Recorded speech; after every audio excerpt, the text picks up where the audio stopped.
As Eskom requests to be able to raise power prices by 25% this year, Union Numsa has called the Eskom War Room into question.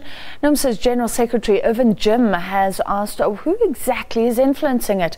Various unions that organise within the electricity industry met this afternoon to discuss how they can contribute to being part of the solution to our power crunch. This meeting's agenda is the War Room. It was established to deal with the growing problem of electricity supply constraints. Deputy President Cyril Ramaphosa is the driving force of the task team, with other departmental ministers and officials involved. Unions are decidedly uncomfortable with reports that the government is now seriously considering the private sector to invest in parts of Eskom in order to raise funds and ultimately make the utility sustainable. Who is in this war room? What are their interests? I mean, we're asking that question.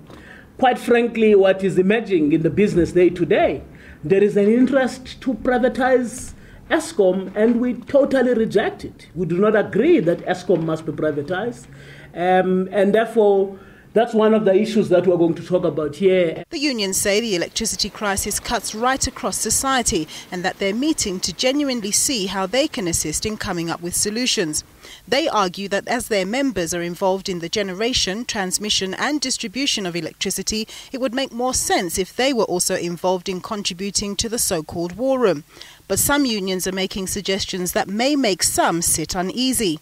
Our view is that transformation and employment equity should be on the back burner for the time being, that we try and fix the situation at Eskom, and there we differ significantly from the other unions. By the end of the meeting, it's hoped that there'll be a broad meeting of minds. In the near future, a collective of the unions will meet Public Enterprises Minister Lynn Brown to express what they say should be a consolidated view on the crisis.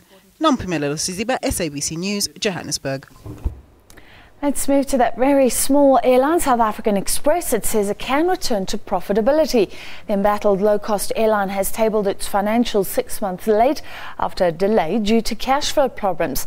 Public Enterprises Minister Lynn Brown wrote to the Speaker of Parliament last year, saying that the airline was in an extremely difficult financial position and had required government financial support.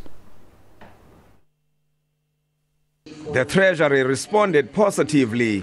It doled out the much-needed guarantee by the end of March.